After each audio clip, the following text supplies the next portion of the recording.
अस्सलाम वालेकुम स्टूडेंट्स, मैं हूं मुस्तजाब हैदर, आपका फ़िज़िक्स टीचर। हम लोग पढ़ रहे हैं फ़र्स्ट ईयर का चैप्टर नंबर 8 और आज उसका एक आर्टिकल पढ़ने जा रहे हैं जो कि है रिफ्लेक्शन ऑफ वेव्स। वेव्स किस तरह से रिफ़्लेक्ट होती हैं और रिफ़्लेक्शन के बाद उनके फ़ेज़ में कोई चेंज आता है या नहीं आता, ये हम आज के लेक्चर में डिस्कस करेंगे। तो चलें लाइट बोर्ड की तरफ चलते हैं और लेक्चर का आगाज़ करते हैं। स्टूडेंट्स, आज के लेक्चर में हम एक शॉर्ट और इंटरेस्टिंग सा आर्टिकल पढ़ने जा रहे हैं जो कि है reflection of waves. Everyday life में अगर हम लोग इसे देखते हैं तो वेव्स की रिफ्लेक्शन हमें हर जगह पे नज़र आती है।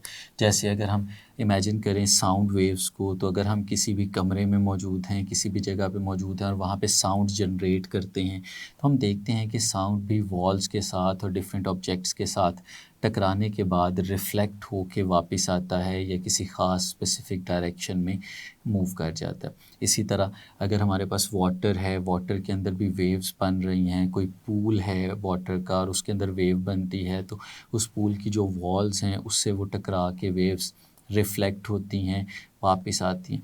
यानी जो वेव्स हैं, वो वेव्स रिफ़्लेक्ट होती हैं किसी भी मीडियम में। अगर हमारे पास 2 डिफरेंट मीडियम्स मौजूद हैं और हमारे पास जो वेव्स हैं, जब उन मीडियम्स की बाउंड्री से टकराती हैं तो रिफ़्लेक्ट होती हैं, एक मीडियम से दूसरे मीडियम में जा भी सकती हैं।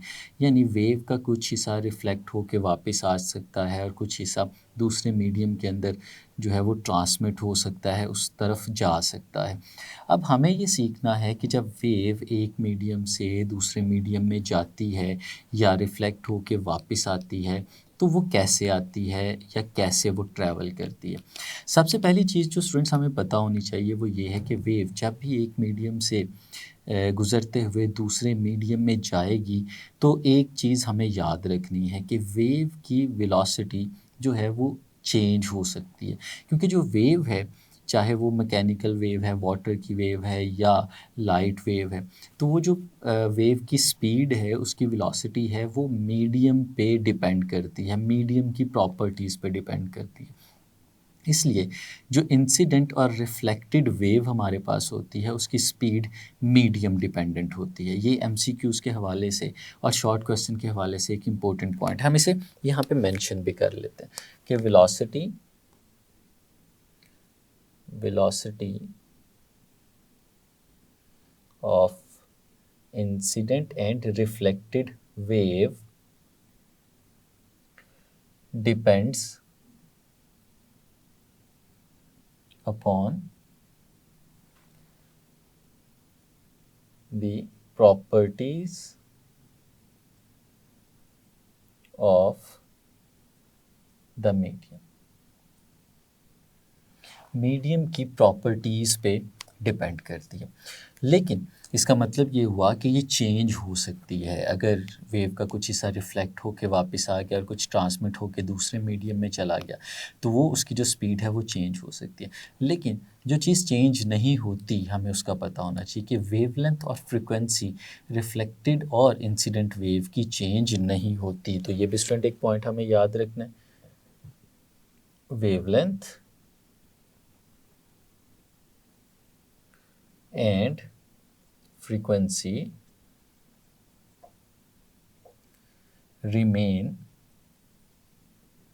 the same। वेवलेंथ और फ्रीक्वेंसी में कोई चेंज नहीं आता। अब स्टूडेंट्स, रिफ्लेक्शन को समझने के लिए हम एक सादा सी एग्जांपल है उससे इसे डिस्कस करते हैं। लेट्स सपोज स्टूडेंट्स, हमारे पास एक स्लिंकी है। ये आपके सामने एक स्लिंकी बना हुआ है। हम लोग जानते हैं स्लिंकी किसे कहते हैं। स्लिंकी स्टूडेंट्स, स्लिंकी एक ऐसे स्प्रिंग को कहते हैं कि जिसको हम बहुत ज़्यादा एक्सटेंड कर सकते हैं। एक लूज़ स्प्रिंग होता है, ये वो एक स्प्रिंग है और उसको स्टूडेंट्स हमने यहाँ पे एक रिजिड सपोर्ट के साथ बांधा हुआ है। यानी ये support up and down move नहीं कर सकती। हमने यहाँ पे एक हुक लगाई और उस हुक के साथ एक स्प्रिंग को बांध दिया। ये इसकी इनिशियल फिगर हमें नज़र आ रही है, यानी इसे हम ए का नाम दे देते हैं। हम इस स्प्रिंग में एक जर्क प्रोड्यूस कराते हैं। हम इसको जैसे यहाँ पे अगर आप देखें तो आपको नज़र आ रहा है इसे अपवर्ड डायरेक्शन में मूव कराते हैं। लेकिन अगर प्रैक्टिकली हम इसकी बात करें तो आप एक हॉरिजॉन्टल टेबल ले लें और उस हॉरिजॉन्टल टेबल के एक एंड पे स्प्रिंग को बांध दें, जैसे यहाँ बांधा हुआ है। क्योंकि स्लिंकी है, लूज स्प्रिंग है, अगर हम इसे हॉरिजॉन्टली होल्ड करने की कोशिश करते हैं तो स्ट्रेट नहीं लगेगा, बल्कि अपने वेट की वजह से एक कर्व फॉर्म में आ जाएगा। लेकिन अगर हम इसे किसी टेबल के ऊपर प्लेस करेंगे तो फिर ये हॉरिजॉन्टल फॉर्म में हमें नज़र आ रहा होगा। लेकिन यहाँ पे हम इसे इस तरह से भी समझ सकते हैं। तो स्टूडेंट्स, अगर हम इसे एक जर्क देते हैं इस डायरेक्शन में तो एक हम्प क्रिएट होगा और वो हम्प मूव करते हुए आगे की तरफ जाएगा, यानी इस डायरेक्शन में वो हम्प मूव करेगा, जैसे कि आपको इस फिगर बी के अंदर नज़र आ रहा है। अब सुन, जब ये मूव करते करते करते करते इस पॉइंट पे, इस जगह पे पहुंचेगा, तो इस जगह पे क्या होना चाहिए। अब स्टूडेंट्स, इसको इमेजिन करें कि अगर आप और आपका एक दोस्त हैं और उन दोनों ने एक रस्सी को पकड़ा हुआ है। जैसे लेट्स सपोज यहाँ पे हमारे पास एक स्टूडेंट है और इससे कुछ फासले पे एक और स्टूडेंट मौजूद है, और इन दोनों स्टूडेंट्स ने एक रस्सी को पकड़ा हुआ है, या उनके हाथों में एक रस्सी मौजूद है। अब स्टूडेंट्स, अगर एक यहाँ पे स्टूडेंट जर्क देता है तो एक रस्सी के अंदर एक हम्प, एक पल्स क्रिएट होगी, और ये पल्स मूव करते करते आगे तक जाएगी, और जब वो दूसरे स्टूडेंट के हाथ तक पहुँचेगी तो ये पल्स उसके हाथ को अपवर्ड डायरेक्शन में लेके जाने की कोशिश करेगी। और अगर उसने बहुत टाइटली स्ट्रिंग को नहीं पकड़ा होगा तो ये जो हम्प, जब ये इस जगह तक पहुँचेगा, इसके हाथ तक पहुँचेगा, तो इसका हाथ भी थोड़ा सा अपवर्ड डायरेक्शन में मूव कर जाएगा। लेकिन अगर बहुत तेज़ी से ज़ोर से पकड़ के रखेगा तो फिर ये नहीं मूव करेगा। यानी अगर यहाँ पे एक रिजिड सपोर्ट हो तो वो रिजिड सपोर्ट इस रस्सी को ऊपर की तरफ जाने से रोकने की कोशिश करेगी। अब स्टूडेंट्स, यही केस हमारे पास यहाँ पे भी होगा। जब ये जो वेव है मूव करते करते यहाँ पे आएगी, इस पॉइंट पे पहुँचेगी, तो ये एक रिजिड सपोर्ट है। ये रिजिड सपोर्ट इस स्प्रिंग से पास ऑन होने वाली एनर्जी की वजह से मूव करके ऊपर नहीं जा सकती, बल्कि ये यहीं पे इसे क्लैंप करने की कोशिश करेगी। और स्टूडेंट्स, इस क्लैंपिंग से होगा क्या।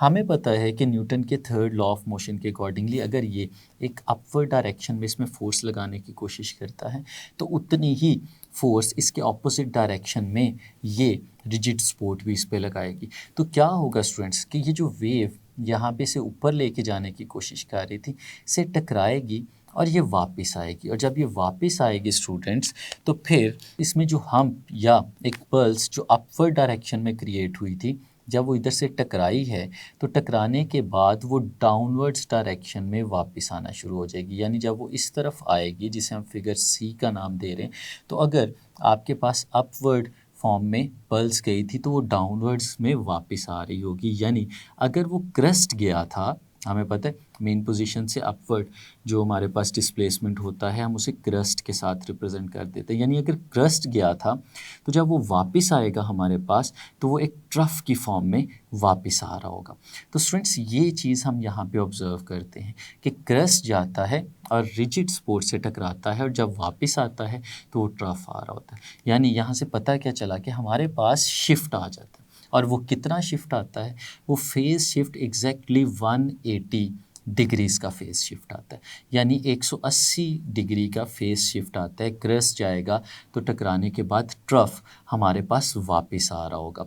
तो स्टूडेंट्स, अगर हम इसको देखें तो ये 180 डिग्रीज़ के फेज़ शिफ्ट का मतलब क्या है, हम ये भी समझ लेते हैं। स्टूडेंट्स, अगर हम एक वेव हम प्लॉट करते हैं और एक वेव बनाते हैं, तो वो वेव अगर हम इन टर्म्स ऑफ फेज़ यानी एंगल के साथ देखें तो वो वेव कुछ इस तरह से बनती है। ये स्टूडेंट्स एक कंप्लीट वेव है, और एक कंप्लीट वेव का जो फेज़ है, यानी उसको अपनी साइकिल को कंप्लीट करने के लिए कितना टाइम रिक्वायर्ड होता है, अगर हम उसको इन टर्म्स ऑफ फेज़ देखें तो हम उसे कहते हैं वो 360 डिग्रीज़ होते हैं। यानी अगर हम यहाँ तक बात करें तो हमारी जो वेव है टोटल वो 360 डिग्रीज़ कवर कर रही है। यहाँ पे स्टूडेंट्स 0 डिग्रीज़, ये हमारे पास 90 है, ये हमारे पास 180 है, फिर हमारे पास 270 यहाँ पे आता है, और उसके बाद 360 डिग्रीज़ यहाँ तक पहुँच जाता है। अब स्टूडेंट्स, अगर हमारे पास ये गया था तो उसके बाद ये वापस आया, यानी इनके दरमियान जो हमें डिफरेंस नज़र आ रहा है वो 180 डिग्रीज़ का, यानी क्रस्ट जब ट्रफ में कन्वर्ट हो रहा होता है, जो फेज़ शिफ्ट आ रही होती है वो 180 डिग्रीज़ की आ रही होती है। तो स्टूडेंट्स यहाँ से हमें फिर एक रिज़ल्ट याद रखना है कि अगर इन दो मीडियम्स का कंपैरिजन किया जाए तो इसमें जो हमारे पास स्प्रिंग है, जो स्लिंकी स्प्रिंग है, ये एक रेयर मीडियम है as compare to the rigid sport that is a denser medium. तो अगर हमारी वेव एक रेयर मीडियम से ट्रैवल करते हुए एक डेंसर मीडियम तक जाती है और उससे रिफ्लेक्ट होके वापस आती है, तो उसमें 180 डिग्रीज़ का फेज़ शिफ्ट आ जाता है। तो स्टूडेंट्स इसको हम लोग यहाँ पे लिख लेते हैं इस पॉइंट की शक्ल में। बड़ा इंपॉर्टेंट पॉइंट है, हमें इसे याद रखना है। When a wave traveling through a rare medium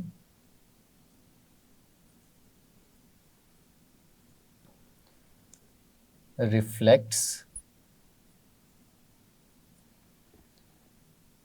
from the boundary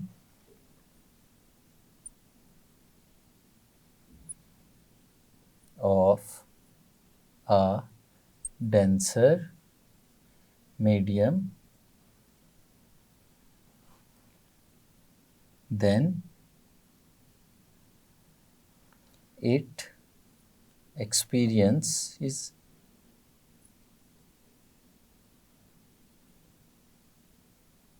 a phase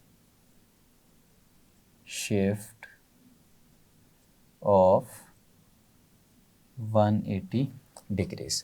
तो स्टूडेंट्स वो अगर एक रेयर मीडियम से ट्रैवल करते हुए जा रही है और एक डेंसर मीडियम की बाउंड्री से टकरा के वापस आती है, तो वो 180 डिग्रीज़ का फेज़ शिफ्ट जो है वो एक्सपीरियंस कर रही होती है। अब स्टूडेंट्स अगर आगे चलें तो इसी तरह की एक और एग्जाम्पल भी देखते हैं। स्टूडेंट्स हमारे पास यही केस है, लेकिन अब हमने इसमें थोड़ा सा एक डिफरेंट चीज़ ऐड कर ली। अगर आप देखें तो इस फिगर के अंदर हमारे पास ये वही स्लिंकी मौजूद है और इस स्लिंकी के साथ यहाँ पे स्टूडेंट्स हम लोगों ने एक लाइट स्ट्रिंग बांधी हुई है। अब लाइट स्ट्रिंग बांधने का पर्पस क्या है? तो स्टूडेंट्स जब एक स्लिंकी के साथ हम लोग एक लाइट स्ट्रिंग अटैच करेंगे तो इसका मतलब है कि एक डेंसर मीडियम है और उसके साथ हम लोगों ने एक लाइटर या रेयर मीडियम अटैच कर दिया। तो वेव जब ट्रैवल करते हुए जाएगी तो वो डेंसर मीडियम से एक रेयर मीडियम में एंटर होगी और वहाँ से रिफ्लेक्ट होके वापस आएगी। अब इसको समझ सकते हैं हम एक छोटी सी एनिमेशन के साथ।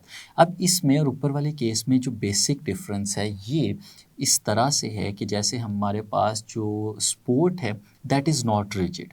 अगर वो रिजिड स्पोर्ट नहीं है तो इसका मतलब है कि जैसे हमने यहाँ पे कहा कि जब वेव ट्रैवल करते करते दूसरे हाथ तक पहुँची थी तो वो हाथ भी अपवर्ड डायरेक्शन में मूव किया था। तो अगर वो वेव भी ट्रैवल करते हुए ऐसे जाए कि दूसरा एंड फिक्स ना हो तो वो भी अपवर्ड डायरेक्शन में एंड साथ में मूव कर जाएगा।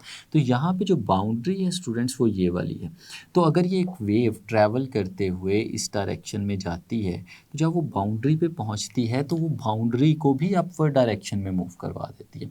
इसको हम लोग यहाँ पे नहीं, लेकिन ये एनिमेशन आपके सामने डिस्प्ले होती है, इस पे हम लोग इसे देख सकते हैं कि जो वेव है जब वो ट्रैवल करते करते आगे जाती है तो वो एक ऐसी स्पोर्ट के साथ कनेक्टेड है जो स्पोर्ट फिक्स्ड नहीं है, तो फिर वो अपवर्ड डायरेक्शन में चली जाती है और फिर जब वो वापस नीचे आती है तो वापस नीचे आने के केस में वो जिस फेज़ में गई थी उसी फेज़ में वापस आ जाती है। यानी जब वो इधर से रिफ्लेक्ट बैक करेगी तो अगर क्रस्ट गया था तो वो क्रस्ट ही वापस आ जाएगा। अगर अपवर्ड पल्स है वो गई थी तो टकराने के बाद अपवर्ड पल्स ही वापस आ जाती है। इसमें हमारे पास कोई भी फेज़ शिफ्ट जो हमें प्रीवियस केस में नज़र आ रहा था वो नहीं आता। तो फिर स्टूडेंट्स ये याद रखना है हम लोगों ने, क्या होता है कि अगर एक वेव एक डेंसर मीडियम से ट्रैवल करते हुए एक रेयर मीडियम की बाउंड्री पे जाती है और वहाँ से रिफ्लेक्ट होकर वापस आती है तो कोई भी फेज़ शिफ्ट नहीं होता। तो इसे भी स्टूडेंट्स हम लोग यहाँ पे याद रखते हैं किस तरह से, when a wave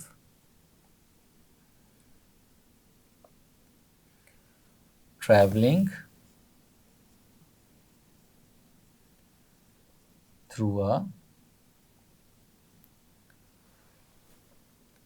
denser medium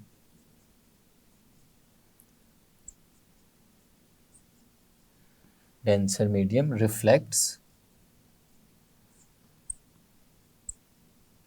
from the boundary of a rare medium, then there will be no phase shift। तो स्टूडेंट्स इस केस में कोई भी फेज़ शिफ्ट नहीं होता।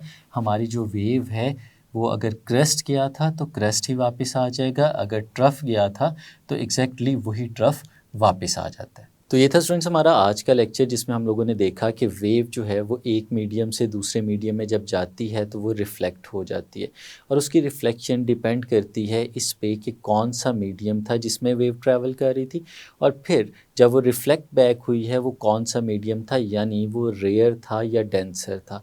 और मीडियम पे डिपेंड करता है कि आपकी जो रिफ़्लेक्टेड वेव है उसके फ़ेज़ में 180 डिग्रीज़ का शिफ्ट आएगा या नहीं आएगा। उम्मीद है आपको अच्छे से समझ आया होगा। आज के लिए इतना ही, इजाज़त दीजिए। अल्लाह हाफ़िज़।